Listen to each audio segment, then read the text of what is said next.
نحمدہ و نصلی علی رسولہ الکریم، اما بعد۔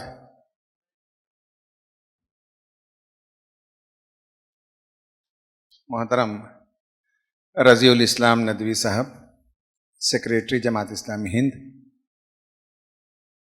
اس پروگرام میں شریک علماء اکرام، بڑی مسرت کی بات ہے کہ علماء کی صحبت آج ملی اور ان کے درمیان کچھ باتیں رکھنے کا، کچھ ان سے سیکھنے کا موقع ملا۔ میں علماء کا ہمیشہ سے بڑا قدردان رہا ہوں، جانتے ہیں ہمارے کرناٹک کے لوگ، اور ان سے سیکھتے رہتا ہوں۔ مشکل کام ہے کہ ان کے درمیان ہم کوئی بات کریں، لیکن چونکہ رضی الاسلام ندوی صاحب نے ایک عالم دین نے کہا، اس لیے ان کی بات کو سر آنکھوں پر رکھتے ہوئے انشاءاللہ یہ لیکچر آپ کے سامنے پیش کروں گا۔ پرسنالٹی ڈیولپمنٹ آف علماء اکرام، یہ ہمارا موضوع ہے۔ اس پر بات کرنے سے پہلے میں چاہتا ہوں کہ آپ کچھ بتائیں کہ اس موضوع پر آپ کیا جانتے ہیں، آپ کا کیا مطالعہ ہے، یا آپ ہو سکتا ہے کہ اس موضوع پر گفتگو بھی کرتے رہے ہوں۔ تو پرسنالٹی ڈیولپمنٹ آپ جو جانتے ہوں، اس سے آگے اگر میرے پاس کوئی معلومات ہیں تو پیش کروں گا، اگر وہی باتیں ہیں تو پھر ریپیٹیشن مناسب نہیں ہے۔ تو پرسنالٹی ڈیولپمنٹ سے متعلق آپ کا انفارمیشن، آپ کا فیڈ بیک چاہیے۔ پرسنالٹی ڈیولپمنٹ پر آپ کیا لوگوں کی رہنمائی کرتے ہیں؟ جو آپ کے پاس انفارمیشن ہے، میں دیکھوں گا کہ اگر میرے سلائیڈز میں وہی باتیں ہیں تو میں اس کو آگے بڑھا دوں گا، اور اگر وہ باتیں نہیں ہیں تو انشاءاللہ میں آپ کے سامنے پریزنٹ کروں گا۔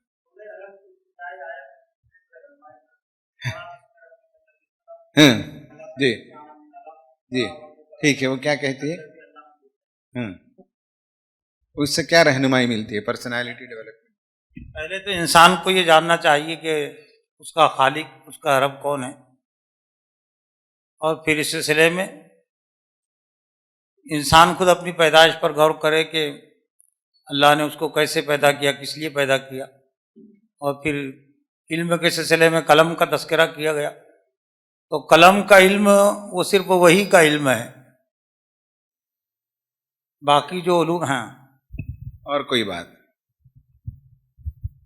اس میں تزکیہ نفس اور تزکیہ عمل کہ آدمی کا جو نفس ہے وہ علم، یعنی معنوی اعتبار سے بھی اور فزیکل، اس کے جسمانی اعتبار سے بھی اس میں وہ صلاحیتیں پیدا ہوں جو خلافت الہی کے لیے درکار ہیں۔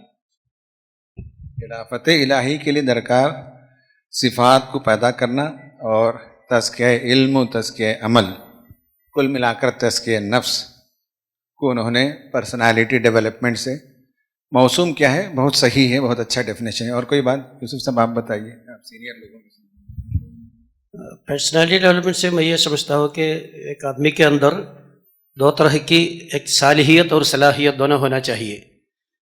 صالحیت سے مطلب جو کوالٹیز ہے، جو آج کل کے جو کوالٹیز جو اس زمانے میں زندگی گزار زمانے کے جو کوالٹیز ان کے اندر ہونا چاہیے، وہ صلاحیت۔ صالحیت کے مطلب وہ ہے جو مورل کوالٹیز ان کے اندر ہے، moral qualities and physical qualities, mental physical qualities, یہ دونوں کی یہی میرے پرسنالٹی ڈیولپمنٹس کا۔ پہلے یہ دو سلائیڈز جو ہے، پرانا ایک سیشن ہوا تھا ہمارا علماء اکرام کے بیچ، شاید 2-4 مہینہ پہلے، تو وہ میں آپ کے سامنے اس سلائیڈ کو پیش کروں گا، کیونکہ علماء اکرام سے گفتگو ہے۔ تو آپ علماء کس کو سمجھتے ہیں؟ علماء اکرام کون ہیں؟ جی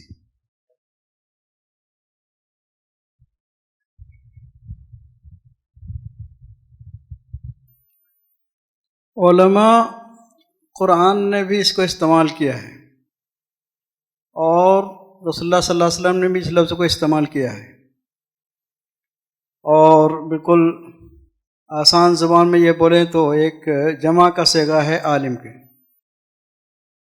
اللہ کی صفت علیم ہے، رسول کی صفت عالم ہے، تو کم سے کم نائبین یا ورثۃ الانبیاء جو ہے وہ عالم ہو۔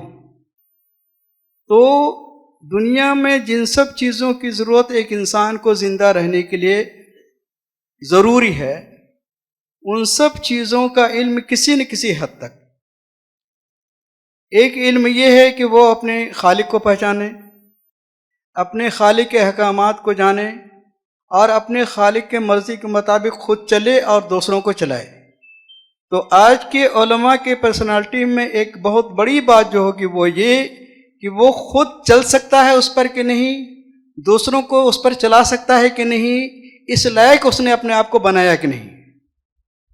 ٹھیک ہے، وقت بچانے کے لیے میں یہ سلائیڈ بتا رہا ہوں کہ قرآن میں لفظ عالم کا جو ورڈ ہے وہ 13 مرتبہ آیا ہے اور صرف یہ اللہ تبارک و تعالیٰ کے لیے آیا ہے. علماء کا جو لفظ جمع کا صیغہ وہ 2 مرتبہ آیا ہے اور عالمون 1 مرتبہ آیا ہے، وہ فار مین آف انڈرسٹینڈنگ، سمجھ رکھنے والے. یہ علماء کا جو مطلب ہے عام طور پر ہمارے ذہنوں میں اس سے تھوڑا سا مختلف قرآن ہمیں بتاتا ہے. نمبر 1 یہ ہے کہ اسکالرس آف دا ٹیکسٹ، خدا نے جو کلام بھیجا ہو کسی بھی زمانے میں اس کا علم رکھنے والوں کے لیے قرآن نے لفظ علماء استعمال کیا ہے. ٹھیک ہے، وَلَمْ يَكُنْ لَهُمْ آيَةً أَنْ يَعْلَمَهُ عُلَمَاءُ بَنِي إِسْرَائِيل، سورہ نمبر 25 آیت نمبر 197. یہاں علماء کا جو لفظ ہے وہ بنی اسرائیل کے صاحب علم و کتاب یا تورات اور آسمانی صحیفوں کا علم رکھنے والے، انہیں معلوم ہے رسول کی رسالت سچی ہے. کیا اہل مکہ کے لیے اس میں کوئی نشانی نہیں ہے کہ اہل کتاب کے علماء جانتے ہیں اس چیز کو، جن سے تمہارا رابطہ ہے، جس سے تمہاری دوستی ہے، جس سے تمہارے تعلقات ہیں، ان سے اگر پوچھیں گے تو پتہ چل جائے گا. وہاں علماء بنی اسرائیل کہہ کر اسکالرس آف دا ٹیکسٹ یعنی کتابوں کا علم، الہی جو صحیفے ہیں ان صحیفوں کا علم رکھنے والوں کے لیے قرآن نے یہ لفظ استعمال کیا. اور دوسری جگہ قرآن نے جو لفظ استعمال کیا آپ دیکھیے، یہ ہے اسکالرس آف سائنس کے لیے استعمال کیا.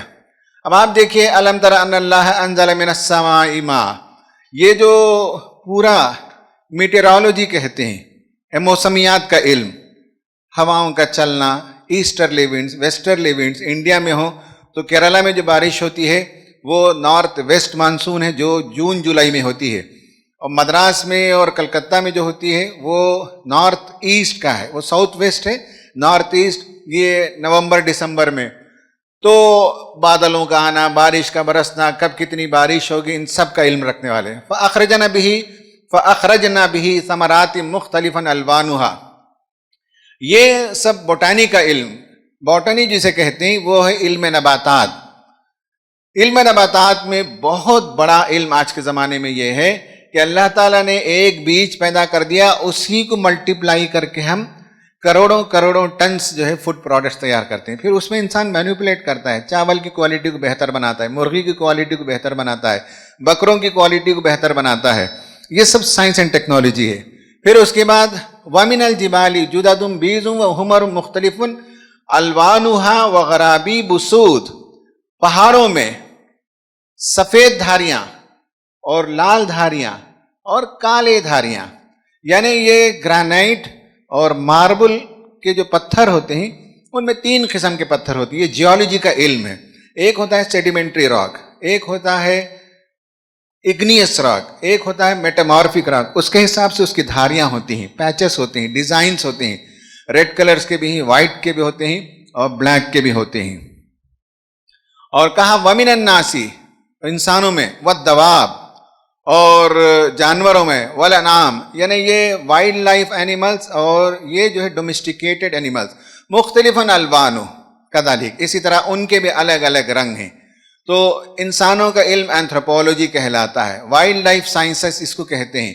اس کو ہم جو ہے آج کے زمانے میں انیمل ہسبینڈری بھی کہہ سکتے ہیں، زوالوجی بھی کہہ سکتے ہیں. یہ بہت سے علوم ہیں کہ اللہ تعالیٰ نے مختلف رنگ کی چیزوں کو پیدا کیا. انما الف کٹ گیا ہے، انما یخشی اللہ من عبادہ العلماء. یہ سب چیزوں کے ذکر کرنے کے بعد اللہ نے کہا کہ بے شک اللہ تعالیٰ سے ڈرنے والے وہی لوگ ہوتے ہیں جو علم رکھتے ہیں. ان اللہ عزیز غفور. تو یہاں معلوم ہوا کہ ان چیزوں کا علم جس سے خدا کو پا سکیں، توحید کو پا سکیں، معرفت رب کو پا سکیں، جو بندہ یہ پائے گا اس کے لیے بھی قرآن نے علماء کا لفظ استعمال کیا. تو یہ جو ہمارے ہاں ڈویژن ہے وہ ڈویژن جو ہے قرآن میں وہ ڈویژن نہیں ہے. آپ ٹیکسٹ کے ذریعے سے خدا کو پہچانیے، کتاب کے ذریعے سے یا کتاب کائنات کے ذریعے سے. کتاب کائنات کا صفحہ صفحہ یا کتاب الہی کا صفحہ صفحہ، ہر صفحے میں خدا کی وحدانیت، ربوبیت کے بہت بے شمار نشانیاں موجود ہیں. تو علماء جب کہتے ہیں تو یہ دونوں چیزوں کو قرآن نے علماء کہا. اب ہم آتے ہیں پرسنالٹی ڈیولپمنٹ پر. یہ میرا فیوریٹ موضوع ہے. جن لوگوں نے مجھے سنا ہوگا، میں نے کرناٹک میں بھی کئی مرتبہ اس کے پریزنٹیشنز دیے، ہندوستان بھر میں بیرون ممالک میں بھی دیتا ہوں، اور کم از کم میرے پاس 8-10 پاور پوائنٹ پریزنٹیشنز ہیں. لیکن یہ بالکل میں نے ابھی 3 بجنے تک ابھی تیاری کی، یہ چونکہ تحریک اسلامی کے علماء کرام ہیں، ہائیسٹ اسٹینڈرڈ کا پریزنٹیشن ان کے لیے چاہیے. عام لوگوں کے لیے میں نے جو پریزنٹیشنز دی ہیں اس میں پرسنالٹی ڈیولپمنٹ کیا ہے، اس کے تھیوریز کیا ہیں، اس کے بڑے بڑے جو سائیکالوجسٹ ہیں انہوں نے کیا کہا ہے، وہ ساری باتیں میں ان میں پیش کرتا ہوں عام لوگوں میں. لیکن تحریک کے علماء ہیں تو آپ کے لیے میں نے کچھ نئی چیزیں بنائی. آج ہم جو بات کریں گے وہ یہ ہے کہ قرآن 6 کیریکٹرز پرسنالٹی کے پریزنٹ کرتا ہے. نمبر 1 یہ ہے کہ علماء کی پرسنالٹی کا ایک کیریکٹر، ایک وصف یہ ہے کہ وہ ریشنلٹی ان کے پاس ہوتی ہے، یعنی عقل، سمجھ، بوجھ، دانشمندی، اس سے وہ بات کرتے ہیں. کیا آج ایسا ہی یہ زمانہ علماء ایسے ہی بات کرتے ہیں؟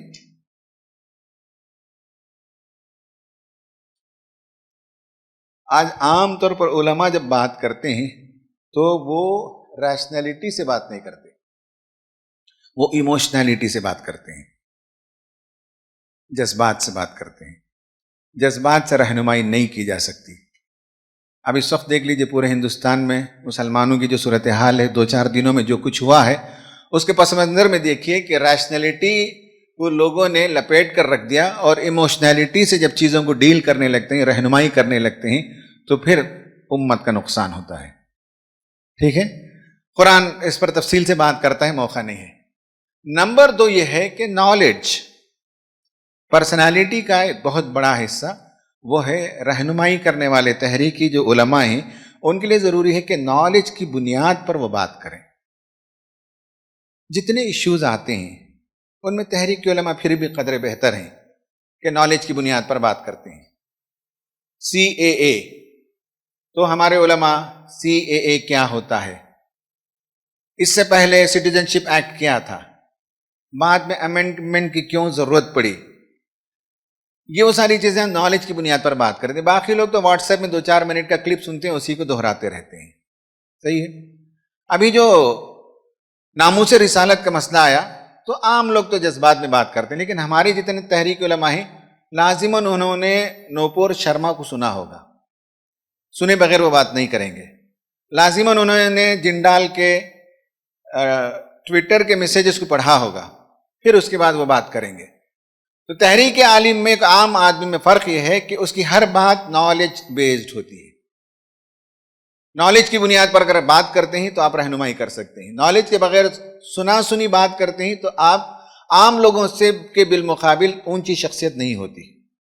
تو اونچی شخصیت کے لیے ضروری ہے کہ ہر بات جو کریں اس کے لیے آپ کے پاس up to date latest information ہو. تو نالج کی بنیاد پر بات ہونی چاہیے. نمبر 3 یہ ہے کہ قرآن نے ایک نیگیٹو شخصیت کو پیش کیا، وہ ہے ڈاگما، یعنی اندھی عقیدت، ایکسٹریمزم، انٹالرنس، برداشت نہیں کرنا، یا یہ کہہ سکتے ہیں کہ آج کے زمانے میں فاسسٹ ٹینڈنسیز. فرعون کو پیش کیا، حامان کو پیش کیا، قرآن نے پرسنالٹی کو پیش کیا ہے. ہمارے سامنے پرسنالٹی کو اس لیے رکھتا ہے کہ دونوں پرسنالٹیز ہیں، انبیاء کی پرسنالٹیز بھی ہیں، اچھے لوگوں کی پرسنالٹیز بھی ہیں، اور یہ سارے جتنے نیگیٹو کیریکٹرز قرآن نے پیش کیے وہ ڈاگمیٹک ہیں. ان کے پاس عقل نہیں ہے، ان کے پاس دلیل نہیں ہے. وہ ڈنڈے کی دلیل سے بات کر سکتے ہیں، عقل کی دلیل سے بات نہیں کر سکتے. اس کی پوری تعریف ہے، اس کا پورا ڈیفینیشن ہے، میں اس میں زیادہ وقت نہیں لینا چاہتا. یہ صرف تیسرا جو ہے شخصیت میں غلط ہو گیا اسپیلنگ وہاں، ٹالرنس، صبر. یہ انبیاء اکرام علیہم الصلاۃ والسلام کو بار بار کہا گیا ہے نا، وصبر کما صبرا، ان کی طرح جس سے پہلے اولو العزم رسول نے صبر کیا. وصبر لحکم ربک، وصبر لربک، تمہارے رب کے لیے، تمہارے رب کے حکم سے صبر کرو. صبر کا مطلب بھی جانتے ہیں شخصیت کا بہت بڑا حصہ ہے، جس میں جلد بازی نہ ہو، جس میں گھٹنے ٹیک دینا، جھک جانا اور کمپرومائز کر لینا، ڈر جانا، اس سب کے خلاف کھڑے رہنے کا نام ہے صبر. تو آج علماء میں یہ کس حد تک پایا جاتا ہے یہ بھی آپ دیکھ سکتے ہیں. دین فریڈم، آزادی. قرآن ہمیشہ یہ بتاتا ہے کہ اسلام انسانوں کی آزادی کا قائل ہے. ہر معاملے میں اسلام صرف عقلی دلیل پیش کرتا ہے، جبر نہیں کرتا. جس ملک میں ہم رہتے ہیں وہاں جو بندے جیسے رہنا چاہیں رہیں، ہم اپنی بات کو سمجھا سکتے ہیں لیکن ڈنڈے کی بنیاد پر کسی کو ٹھیک نہیں کر سکتے. فریڈم ہے، ہر انسان کو اپنی مرضی کے مطابق نیکی کا راستہ، برائی کا راستہ جو چاہے وہ اپنا سکتا ہے، شرک کر سکتا ہے، توحید پر آ سکتا ہے. اس فریڈم کا قائل ہے اسلام، اور یہ سب سے بڑا وصف ہے ہماری شخصیت کا. جب علماء کی شخصیت میں فریڈم لوگوں کو دینے کا مزاج ہوگا تو پھر ان کی پرسنالٹی جو ہے وہ بہت پاورفل پرسنالٹی بنے گی. اور جب فریڈم نہیں، قوانین کے تحت لوگوں کو باندھنے لگیں گے تب جو ہے مسائل پیدا ہوتے ہیں. شریعت میں جتنی گنجائش ہے اتنی وسعت دینا، اس حد تک اپنے لیے عزیمت کی راہ، لیکن دوسروں کے لیے شریعت میں جتنے ایکسٹریم لیمٹس ہو سکتے ہیں وہاں تک جانے کی اجازت دینا. تو فریڈم یہ شخصیت کا ایک بہت اہم ترین ایلیمنٹ ہے. اور فیتھ، خدا پر، رسول پر، آخرت پر، اپنی قوت پر، اپنی جمعیت پر، اپنے مشن پر، اپنے کام پر، ہر چیز پر آدمی کو پختہ یقین ہو. یہ قرآن کے 6 اہم ترین پرسنالٹی کریکٹرز ہیں. اس پر میں زیادہ بات نہیں کروں گا، آگے کے سلائڈز پر ہم بات کریں گے. ٹھیک ہے، یہ تو بھائی تعارفی چیزیں ہم آتے ہیں، اصل چیز آتے ہیں. اصل ہم آتے ہیں کہ ہم آج آپ کے سامنے بات کریں گے 5 ڈائمنشن پر علماء اکرام کے. ان میں سے پہلا ڈائمنشن ہے 5 ڈائمنشنز آف گروتھ میں intellectual aspect, education as a catalyst of personality development. تحریکی علماء کی شخصیت کی سب سے بڑی پہچان یہ ہو کہ اپنے تمام حلقہ احباب میں علم کے لحاظ سے سب سے اونچے مانے جاتے ہوں، مستند ہو ان کا علم، پختہ ہو ان کا علم، مدلل ہو ان کی باتیں، اور وسیع علم رکھتے ہوں. یہ ان کی شناخت، یہ ان کی پہچان ہے. یہ تحریک علماء کی پہچان ہے. میں نے بعض آیتیں، چونکہ آپ علماء ہیں اس لیے آپ کی دلچسپی کے لیے میں نے بتا دیا ہے، تو اس میں یہاں قرآن نے کہا قُلْ هَلْ يَسْتَوِي الَّذِينَ يَعْلَمُونَ وَالَّذِينَ لَا يَعْلَمُونَ. تو اس میں بہت بڑی بات یہ ہے کہ جب ہم کوئی بات کریں تو یعلمون کے دائرے میں ہوں، اور بعض مرتبہ ہم بات کرتے ہیں لیکن لا یعلمون کے دائرے میں ہوتے ہیں. اگر آپ ایسے بات کریں گے تو تحریک کے علماء لیڈ نہیں کر سکیں گے. آپ جس موضوع پر بات کر رہے ہوں اس پر آپ کو شرح صدر ہو، علم ہو، وسیع مطالعہ ہو. اس پر ہم آگے بات کریں گے کہ کیسے ہم اس علم کو بڑھائیں. آج کے جتنے ہی موضوعات ہیں، فار ایگزامپل نیشنلزم، ہم اس پر کمنٹ کرتے ہیں لیکن بہت کم موقع ملتا ہے ہم کو نیشنلزم پر پڑھنے کا. کلچرل نیشنلزم کیا ہے، ہندوتوا کیا ہے، بی جے پی کی اکنامک پالیسی کیا ہے. تقریروں میں تو ہم دھوم سے کہتے ہیں لیکن ہم اس پر علم کی بنیاد پر بات کریں تب جو ہے ہم سامنے جب بیٹھے ہیں، ہمارے مسجد میں جب بیٹھتے ہیں لوگ، ان میں ہمیں نہیں معلوم ہے کہ اس میں IAS آفیسر بھی بیٹھا ہوگا، اس میں کوئی اکنامک کا پروفیسر بھی بیٹھا ہوگا. جب ہم بات کر رہے ہیں تو ہم کامن مین کی سطح پہ بات کریں گے تو وہ سمجھے گا کہ بھائی اس آدمی کو علم ہی نہیں ہے. اور مجھے کئی مرتبہ ایسا موقع ملا ہے کہ لوگوں نے فٹ سے مجھے میسیج ڈالا. میں اسٹیج پہ بیٹھا ہوں، کوئی دوسرے تقریر کر رہے تھے ایک صاحب، اور وہ صاحب جب تقریر کر رہے تھے تو مجھے میسیج آ رہا تھا کہ صاحب یہ سبجیکٹ بھی جانتے ہی نہیں، کیوں اس سبجیکٹ پہ بات کر رہے ہیں. جس سبجیکٹ کو جانتے نہیں اس سبجیکٹ پر یہ صاحب کیوں بول رہے ہیں. مجھے جو ہے ٹیکسٹ میسیج آنے لگا. تو مطلب سامنے دیکھنے والا، یوٹیوب میں دیکھنے والا جانتا ہے کہ آپ اس موضوع پر جب بات کر رہے ہیں تو جانتے ہیں کہ نہیں جانتے ہیں. یعلمون میں ہی، لا یعلمون میں ہی وہ پہچان لیتا ہے سبجیکٹ والا. ایک کامن مین جو ہمارا عقیدت مند ہوتا ہے وہ تو سمجھتا ہے کہ بھائی امین صاحب آپ کتنی بہترین تقریر کرتے ہیں، ہر موضوع پر بات کرتے ہیں. وہ تو سمجھتا ہے ویسا بھولا بھالا آدمی. لیکن جو سبجیکٹ کا ماہر ہوگا وہ پہچان لے گا کہ اس آدمی کو سبجیکٹ سے واقفیت، ابجد حوث سے واقفیت ہے کہ نہیں، پتہ چل جاتا ہے. اور قرآن نے یہ بھی کہا کہ تم میں سے جو صاحب ایمان ہیں والذین اوتوا العلم، ان کو اللہ تعالیٰ یرفع اللہ، اللہ تعالیٰ اونچا اٹھاتا ہے. تو تحریک علماء وہ اللہ تعالیٰ انشاءاللہ ضرور اونچا اٹھائے گا. ایک تو ان کے ایمان کی بنیاد پر، دوسرا یہ کہ وہ صاحب علم ہے، اس لیے ان کے درجات جہاں جس علاقے میں بھی ہوں تو وہ اپنے درجات میں اونچے ہوں گے. یہ جو قالوا سبحانک لا علم لنا الا ما علمتنا، یہ جو ہے علم تھا کہ اللہ تعالیٰ نے، شاید یہ آیت میں نے، وہ آیت نہیں، اس سے پہلے والی آیت ہے کہ جب اللہ تعالیٰ نے حضرت آدم کو وعلم آدم الاسماء کلھا، اس سے کیا سمجھتے ہیں آپ؟ ہاں، تو علم نہیں ودیت کیا گیا ہے، علم کا پوٹینشیل، ہاں اکتسابی صلاحیت، علم نہیں دیا گیا ہے، علم کا پوٹینشیل دیا گیا ہے. اور اتنا پوٹینشیل دیا گیا ہے کہ حضرت آدم اپنے زمانے کے حساب سے ہی بات کر سکتے تھے، اس سے آگے نہیں جانتے تھے وہ. صحیح ہے. اس کے بعد جب حضرت نوح علیہ السلام کا زمانہ آیا تو سورہ نوح میں کہ انہوں نے سورج چاند کی خصوصیات بیان کی جو حضرت آدم کو نہیں معلوم. پھر اس کے بعد دیگر انبیاء آئے تو اس کی اور مزید تفصیلات بیان کی. رسول اللہ جب آئے تو انہوں نے اس کے سائنٹیفک ایسپیکٹ بھی بیان کیے. جتنا انسان اسے حاصل کرنے کا متحمل ہوتا ہے اس حد تک وہ جاتے ہیں. تو حضرت آدم اور دیگر انبیاء کے زمانے میں اتنا علم ڈیولپ نہیں تھا. اب آپ مفسرین کو دیکھیے، تفسیر میں آپ دیکھیے کہ بہت سی تفسیروں میں بہت سی باتوں کو جو بیان کیا گیا ہے وہ آج کے علم کے مطابق نہیں ہے. اس کا مطلب یہ کہ ہم ان مفسرین کو دوش نہیں دے سکتے، اس وقت وہ علم ہی ایجاد نہیں ہوا تھا. ان کا فہم، ان کی رسائی، عقل کی رسائی وہیں تک ہے، اس سے آگے جا نہیں سکتے تھے. لیکن آج اب اگر اسی تفسیر کو ریپیٹ کریں گے تو پھر آپ پھنس جائیں گے. اس کی ایک مثال میں دیتا ہوں. مثلا یہ ہے کہ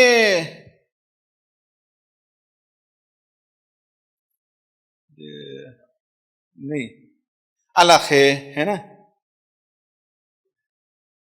نہیں وہ جو ہے نا تمہاری ماؤں کے پیٹ میں 3 اندھیروں میں وہ پیدا کرتا ہے، فی ظلمات ثلاث. ہاں فی ظلمات ثلاث. اب آپ دیکھیں کہ ظلمات ثلاث کا مطلب کیا ہے.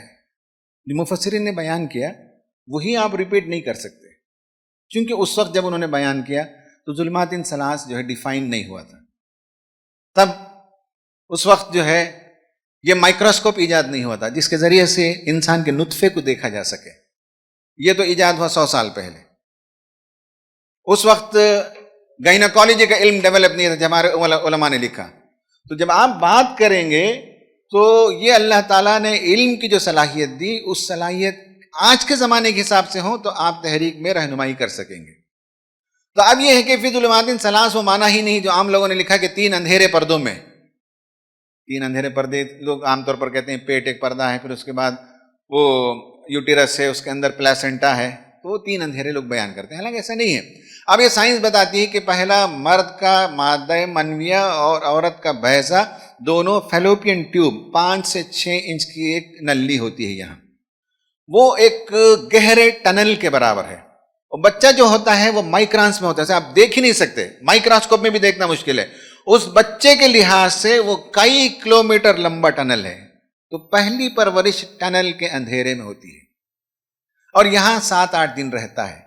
پھر اس کا سلپ ہو کر آتا ہے، گرتا ہے. گرنے کے بعد مادر رحم کا جو اندرونی حصہ ہے وہ ویسے ہوتا ہے جیسے آپ کو سمجھنے کے لیے ٹرکی ٹاول جو ہم ٹاول پوچھتے ہیں، ویسے اندر جو ہے اس ماں کے پیٹ کے اندر کا جو حصہ ہے اس میں ٹیشوز ہوتے ہیں، اس میں جا کر بچہ اپنے آپ کو چمٹا لیتا ہے. وہ اس بچے کے تناسب سے امیزان جنگل سے بھی زیادہ گھنا جنگل ہے وہ. پھر اس کے بعد وہ بچہ جو پھولنے لگتا ہے، پھیلنے لگتا ہے. پھر اس کے اطراف جو ہے ایک تھیلی بنتی ہے جس میں پانی بھرنے لگتا ہے. تو اب بچے کی پرورش سمندر کے اندھیرے میں ہوتی ہے. پہلے تو وہ ٹنل کے اندھیرے میں تھا، پھر نیچے اتر کر آیا تو وہ جنگل کے اندھیرے میں پرورش ہوئی. پھر اس کے بعد جو ہے گہرے سمندر میں بچہ پرورش پاتا ہے تو سمندر کا اندھیرا. یعنی آج تک جو سائنس جہاں تک پہنچی ہے، آگے سائنس کوئی اور چیز انکشاف کرے تو ہم انہی آیتوں کی نئی تعبیر کریں گے اس وقت. تو علم سے مراد یہ ہے جو میں کہنا چاہتا ہوں. یعنی حضرت آدم کو اللہ نے پورا علم نہیں دیا، علم کی استعداد دی، اور اتنی ہی استعداد جتنا وہ زمانہ جو ہے اس کا متحمل ہو، اس سے آگے کا نہیں ہے. Got me point?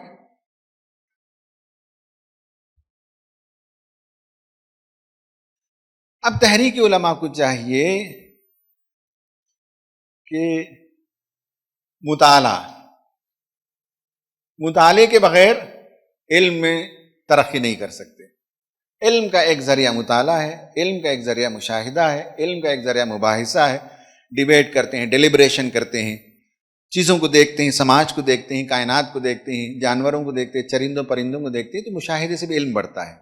تو یہ پہلی چیز ہے انٹلیکچوئل گروتھ, پرسنالٹی ڈیولپمنٹ کا, تحریک علماء کا.